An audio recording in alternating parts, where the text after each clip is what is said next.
નમસ્કાર. ક્યારે એવું વિચાર્યું છે કે આપણી આંખો એ ખરેખર કામ કેવી રીતે કરે છે? ચાલો આજે આપણે દૃષ્ટિના આ અત્યંત આશ્ચર્યજનક વિજ્ઞાનની દુનિયામાં એક સફર કરીએ. જુઓ, સવાલ તો એકદમ સીધો જ છે કે આપણી આંખો પ્રકાશને જીવંત છબીમાં ફેરવે કેવી રીતે, પણ એનો જે જવાબ છે ને એ આપણે જે ધારીએ એના કરતાં ક્યાંય વધુ વિચિત્ર છે.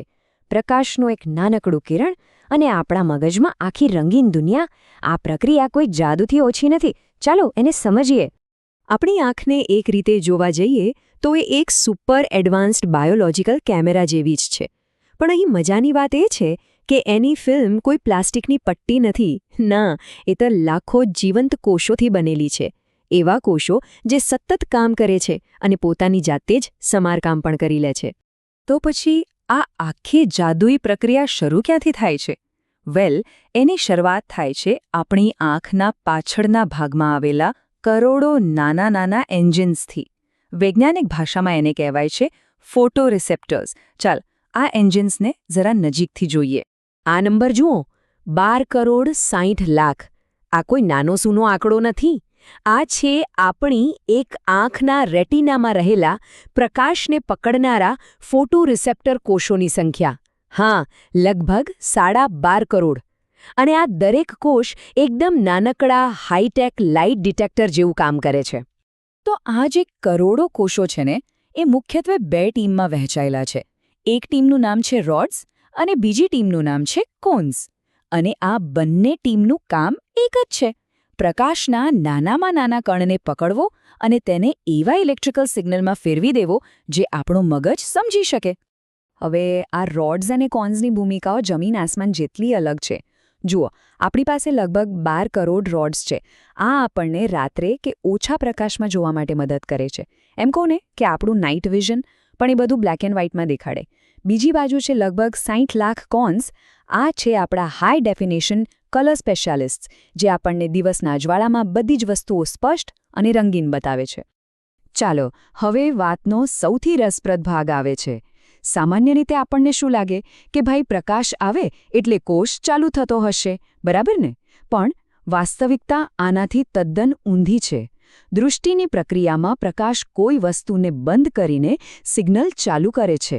હા, આ વાત આપણી સામાન્ય સમજને ખરેખર પડકારે છે. આને સમજવા માટે એક કોન્સેપ્ટ જાણવો જરૂરી છે: ડાર્ક કરન્ટ. આ શું છે? તો આ ફોટોરિસેપ્ટર કોષોની ડિફોલ્ટ સ્થિતિ છે. એટલે કે જ્યારે સંપૂર્ણ અંધારું હોય, જ્યારે કોઈ પ્રકાશ ન હોય, ત્યારે આ કોષો ખરેખર તો ચાલુ હોય છે. એ સતત ગ્લુટામેટ નામનો એક કેમિકલ મેસેજ મોકલતા જ રહે છે. આ સતત ચાલુ રહેતા પ્રવાહને જ ડાર્ક કરન્ટ કહેવાય છે. અને આ જ છે એ આહા મૂવમેન્ટ. પ્રકાશનું કામ કોષને ચાલુ કરવાનું નથી. એનું કામ છે પેલા સતત ચાલી રહેલા ડાર્ક કરંટને બંધ કરવાનું. પ્રકાશ આવે છે, એક સ્વિચ ઓફ થાય છે, અને આ અચાનક આવેલી શાંતિ, આ બંધ થવાનો સિગ્નલ જ મગજને કહે છે કે હેલો, અહીં કંઈક જોવા મળ્યું છે. તો આ આખી પ્રક્રિયા થાય છે કેવી રીતે? એકદમ ઝડપથી સમજીએ. પ્રકાશનો એક ફોટોન આવે છે અને રેટિનલ નામના અણુ સાથે ટકરાય છે. બસ આ ટક્કર એક ડોમિનો ઇફેક્ટ શરૂ કરી દે છે. એક પછી એક કેમિકલ રિએક્શનની આખી ચેઇન ચાલે છે. આ ચેઇનના અંતે CGMP નામનો અણુ તૂટી જાય છે. અને જેવો એ તૂટે એટલે સોડિયમની ચેનલ્સ શટાક દઈને બંધ. ચેનલ્સ બંધ થતાં જ પેલો ડાર્ક કરન્ટ પણ બંધ. અને કોષમાં આવેલી આ અચાનક શાંતિ, એ જ છે દૃષ્ટિનો પહેલો સિગ્નલ જે મગજ સુધી પહોંચે છે.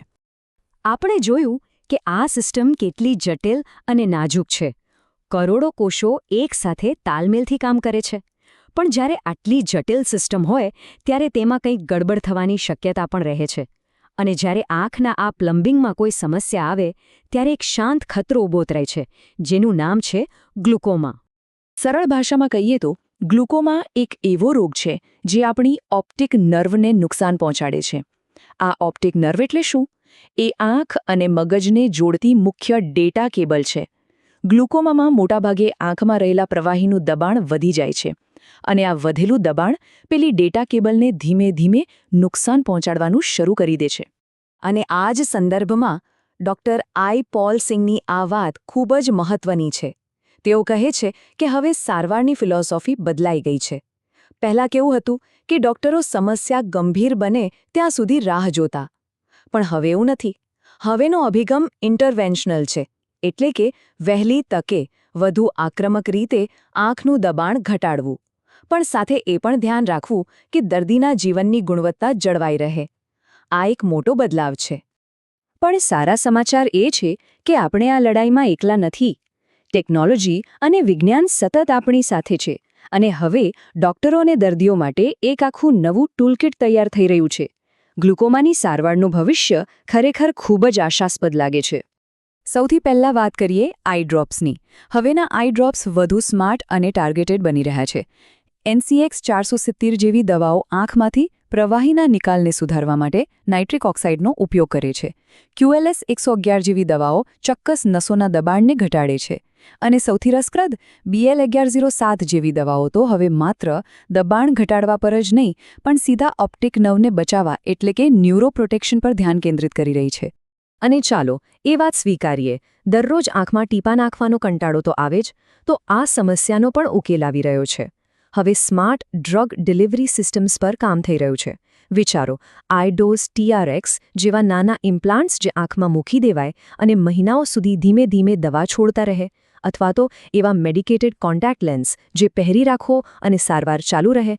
આ બધું દર્દીઓ માટે જીવન કેટલું સરળ બનાવી દેશે. ફાઇનલી વાત કરીએ સર્જરીની.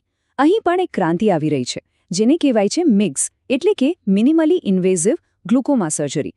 આમાં મિનીજેક જેવા અત્યંત નાના ઇમ્પ્લાન્ટ્સનો ઉપયોગ થાય છે, જે ખૂબ જ ઓછા જોખમે પ્રવાહીના પ્રવાહને સુધારે છે. આ સિવાય ઇલિયોસ અને વ્યાલુક્સ જેવા એડવાન્સ લેઝર પણ આવી ગયા છે. આ લેઝર એટલા ચોક્કસ હોય છે કે એ આસપાસની પેશીઓને નુકસાન પહોંચાડ્યા વગર જ માઇક્રોસ્કોપિક ડ્રેનેજ ચેનલો બનાવી દે છે. આ ખરેખર અદ્ભુત છે. તો અંતે એક મોટો સવાલ મનમાં આવે છે. આપણે જોઈ રહ્યા છીએ કે દવાઓ અને સારવાર વધુને વધુ ચોક્કસ અને અસરકારક બની રહી છે. તો શું આપણે એવા ભવિષ્ય તરફ જઈ રહ્યા છીએ જ્યાં આપણે માત્ર દૃષ્ટિને બચાવીશું જ નહીં, પરંતુ જે દૃષ્ટિ ગુમાવાઈ ગઈ છે તેને પુનઃસ્થાપિત પણ કરી શકીશું? આ વિચાર જ રોમાંચક છે. વિજ્ઞાન આપણને સતત નવા આશ્ચર્યો આપતું રહે છે, અને આ ક્ષેત્રમાં આગળ શું થાય છે તે જોવું ખરેખર રસપ્રદ રહેશે.